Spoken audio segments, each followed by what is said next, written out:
શ્રોતા મિત્રો, આજે આપણી સાથે આકાશવાણી સ્ટુડિયોમાં જીટીયુના પ્રોફેસર ડોક્ટર માર્ગમ સુથાર અને દીપક ઉપાધ્યાય હાજર છે. આપનું સ્વાગત છે આકાશવાણીના અમદાવાદ સ્ટુડિયોમાં. મિત્રો, આપણે સૌ આજકાલ ઇન્ટરનેટનો ખૂબ ઉપયોગ કરીએ છીએ. આપણે સૌ જાણીએ છીએ કે ઇન્ટરનેટ વગર હવે આપણી દુનિયા, આપણું જીવવું શક્ય જ નથી. હવે ઇન્ટરનેટ આપણને આટલો બધો આપણને ઉપયોગ એનો કરીએ છીએ, ત્યારે એના થોડાક ગેરફાયદા પણ અમુક લોકો ઉઠાવે છે અને એને લઈને દિવસ મનાવવામાં આવે છે, સેફર ઇન્ટરનેટ ડે, ઇન્ટરનેટ સલામતી દિવસ. તો આ સેફ ઇન્ટરનેટ દિવસ શું છે એના વિશે આપણને થોડી વાતો કરવા માટે બંને પ્રોફેસર અહીંયા હાજર છે. તો ડોક્ટર માર્ગમભાઈ, અમને જણાવો કે SID શું છે?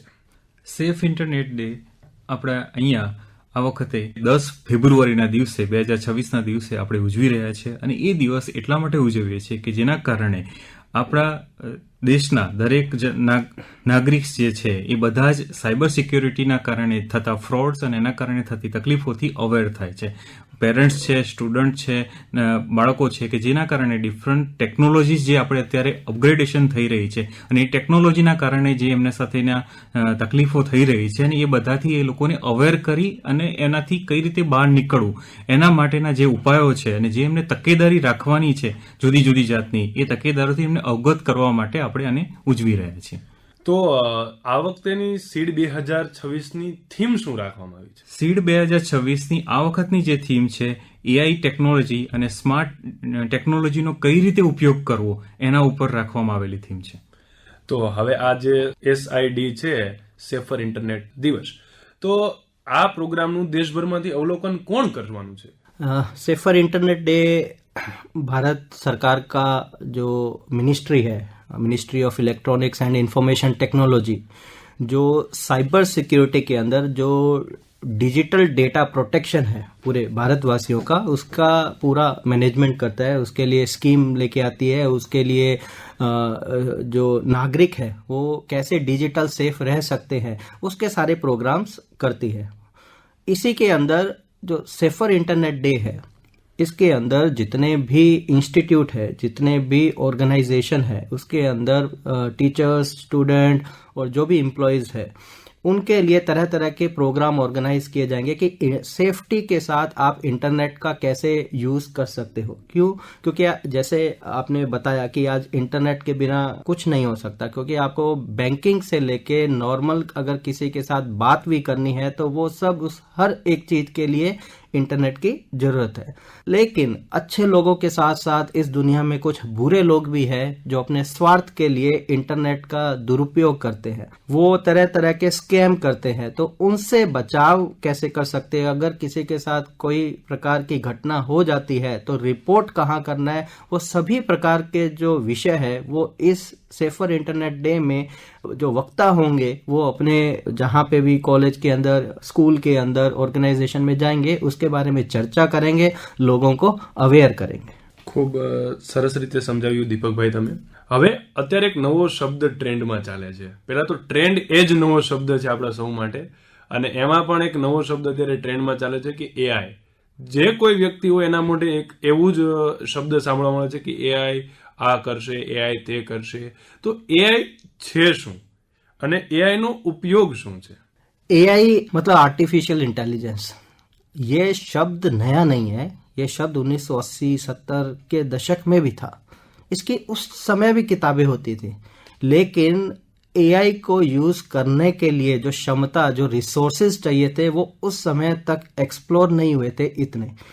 और जैसे जैसे कि कंपनीज ये रिसोर्सेज बनाती गई, लोगों ने उस चीज का उपयोग करना चालू किया और AI की क्रांति आप देखोगे कि हर कोई प्लेटफॉर्म के अंदर आप देखोगे या हर जगह पे अगर आज किसी भी प्रकार का काम करना है तो AI के थ्रू वो काम हो जाता है. कि जैसे कोई विषय पे लेख लिखना है तो पहले के टाइम पे मतलब कि बच्चे या इंसान खुद सोच सोच के लिखता था. आज सिर्फ आप एक विषय लिखो कि इस पे लेख लिखना है और वो अपने आप लेख लिखा हुआ आ जाएगा.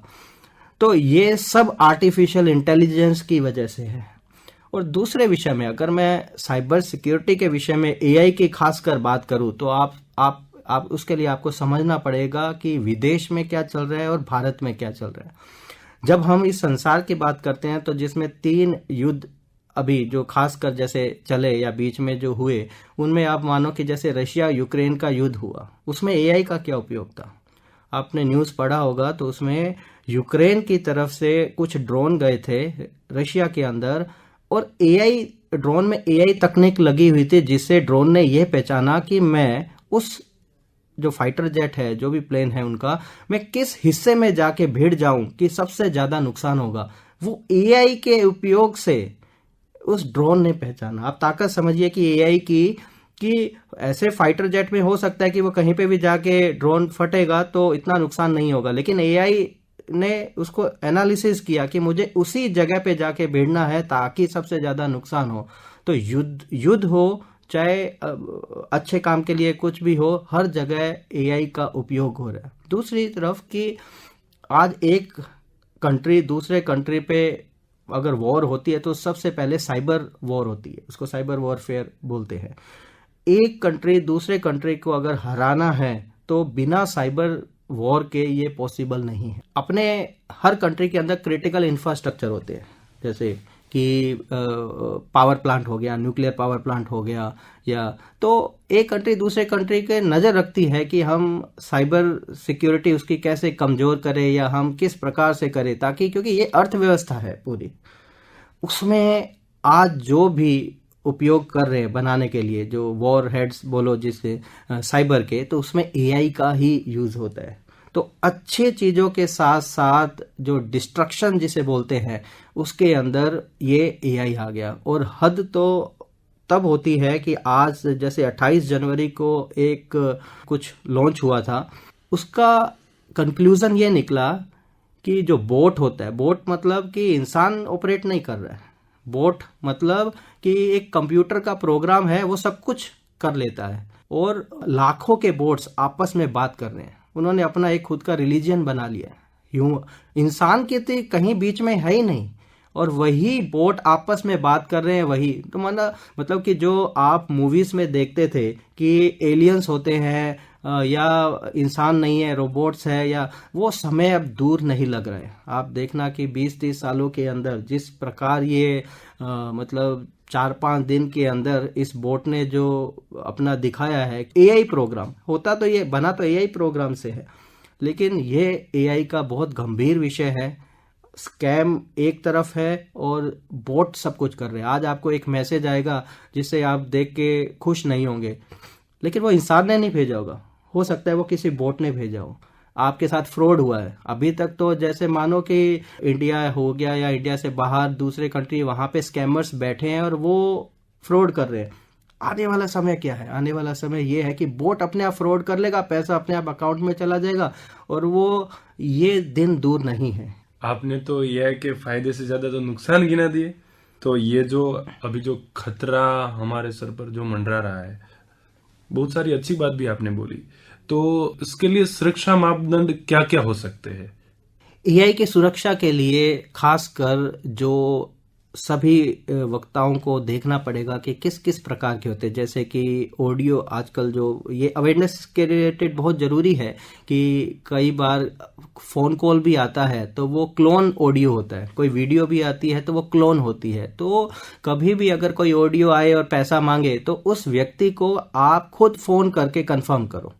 और कोई भी वीडियो आती है तो ऐसे बहुत सारे टूल्स अवेलेबल है इंटरनेट पे, जब आप वीडियो को अपलोड करोगे तो बता देगा कि वो कितने % एआई जनरेटेड है, तो वहां से आपको बहुत सारे टूल्स मिलेंगे। तो कहने का मतलब है कि तुरंत रिएक्शन मत दो, कोई भी प्रकार का कुछ भी हो। माननीय प्रधानमंत्री जी ने भी कहा था कि डोंट रिएक्ट, फर्स्ट थिंक, आपको तुरंत रिएक्शन नहीं देना है। तो ऐसा कभी भी ऑडियो हो, वीडियो हो, तो पहले उसे जांच परख कीजिए और फिर समझिए कि इसको कैसे रिएक्ट करना है। खूब सुंदर વાત કરી તમે, સારી રીતે સમજાવ્યું। તો હવે ડોક્ટર માર્ગમ સુથાર અમને જણાવો કે કોઈની સાથે જો સાયબર ક્રાઇમ થયો હોય, કોઈનો ફોન હેક થયો હોય, કોઈને ડિજિટલ અરેસ્ટ કર્યા હોય, તો એને રિપોર્ટ કઈ જગ્યાએ કરાવવાનો? શું કોઈ એવી વ્યવસ્થા છે કે એ વ્યક્તિ કોઈ પણ સ્થળે જઈને રિપોર્ટ કરાવી શકે, અથવા એવી કોઈ વ્યવસ્થા કે કોઈ જે વેબસાઇટ ઉપર જઈને અથવા ડિજિટલી કોઈ રિપોર્ટ કરાવી શકે, એવું કોઈ ખરું? અત્યારે ગવર્મેન્ટ આ બધાની અંદર બહુ જ એક્ટિવ છે અને ઘણા બધા જ પગલાં લઈ રહી છે કે આના ઓછામાં ઓછા કેસ થાય અને આનું જલ્દી નિવારણ આવે. અને એના માટે ઘણી બધી વ્યવસ્થા જ કરેલી છે, પણ એની એક અવેરનેસ દરેક આમ જાગૃત પબ્લિકની અંદર હોવી જોઈએ કે જેની ઇન્ફોર્મેશન હોય.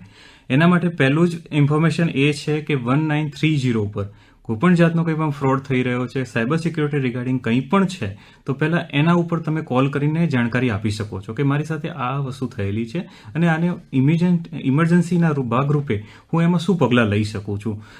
એના સિવાય એના પછી જો તમારી સાથે કોઈ વધારે ફ્રોડ થયો છે કે ફાઇનાન્શિયલ કોઈ જાતનો ફ્રોડ થયો છે અને તમારે ડિટેલમાં એની રિપોર્ટ કરવું છે તો ગવર્મેન્ટની વેબસાઇટ પણ છે cybercrime.gov.in.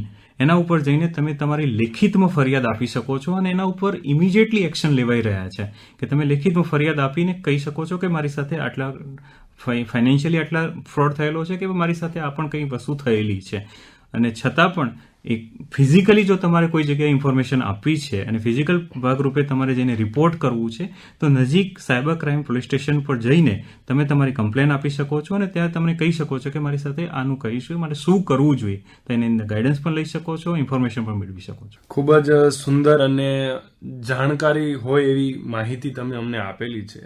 ડોક્ટર માર્ગમભાઈ, ડોક્ટર દીપકભાઈ, ખૂબ ખૂબ આભાર તમારો. તમે અમારા આકાશવાણી સ્ટુડિયોમાં આવ્યા.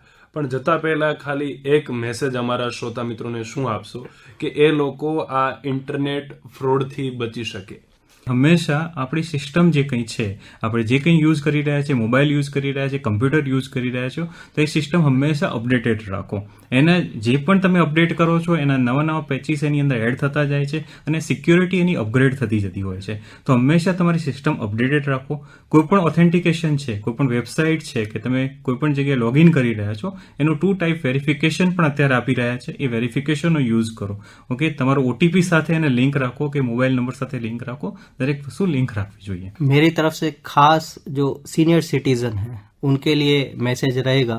इंडिया के अंदर जो सबसे ज़्यादा फ्रॉड अभी हो रहे हैं, डिजिटल अरेस्ट इन्वेस्टमेंट स्कैम हो रहे हैं, और डिजिटल अरेस्ट के अंदर वो सबसे ज़्यादा सीनियर सिटीजन्स को टारगेट करते हैं कि कोई भी प्रकार का अगर ऑडियो कॉल या वीडियो कॉल ऐसा आता है जिसमें कोई पुलिस ऑफिसर, CBI ऑफिसर या टेलीकॉम डिपार्टमेंट का कोई ऑफिसर या कोई पार्सल वाला हो और किसी भी प्रकार से आपको डराने की कोशिश करे या आपको बोले कि आपका स्टेटमेंट डिजिटल दे दो या आपके नाम पे सिम थी और उस सिम से कुछ गलत हुआ है या आपका आधार कार्ड नंबर किसी चीज़ में गलत प्रकार का यूज़ हुआ है, ऐसा कुछ भी हो तो कृपया घबराएं नहीं. अपने नज़दीकी पुलिस स्टेशन पे जाएं, एक बार बात कर ले. अगर आप सही हो तो वो सिर्फ आपसे पूछ नहीं रहे हैं, वो आपको फंसा रहे हैं. या अपने परिवार के अंदर आपके जो भी बच्चे हैं उनसे एक बार बात करें, क्योंकि ये ऐसा है कि वो आपको धीरे धीरे ऐसा फंसाने की कोशिश करेंगे कि फिर आप 1 महीने तक, 1 हफ्ते तक कभी किसी को कुछ नहीं बोलोगे और अपने ज़िंदगी भर की, अपने बच्चों की कमाई, अपनी कमाई सब उन लोगों को दे दोगे. वो बहुत प्रोफेशनल होते हैं, वो बहुत एक्सपीरियंस वाले लोग हैं. इंडिया के बाहर से भी ऑपरेट होता है, कुछ इंडिया से भी ऑपरेट होता है. पुलिस, गवर्नमेंट सब इन चीज़ों को क्रैक डाउन कर रही है. सब अपनी अपनी तरफ से बहुत इस पे वर्कआउट कर रही है, हो रहा है. लेकिन जो AI के तरीके हैं, नए नए तरीके बढ़ते जा रहे हैं. इसके अंदर सबसे बड़ा जो योगदान है वो अवेयरनेस का है. आप जागरूक रहिए. कुछ भी हो अपने परिवार, नज़दीकी पुलिस स्टेशन में बताओ तो ये धीरे धीरे खत्म हो जाएगा. શ્રોતા મિત્રો, તો પ્રોફેસર સાહેબે ખૂબ જ જાણકારી આપણને આપી છે. હવે આપણી જવાબદારી છે કે આપણે આપણી જાતને કઈ રીતે બચાવીએ. માર્ગમભાઈ, દીપકભાઈ, તમે આવી જાણકારી આપી અમારા શ્રોતા મિત્રોને, એ બદલ તમારો ખૂબ ખૂબ આભાર. ધન્યવાદ.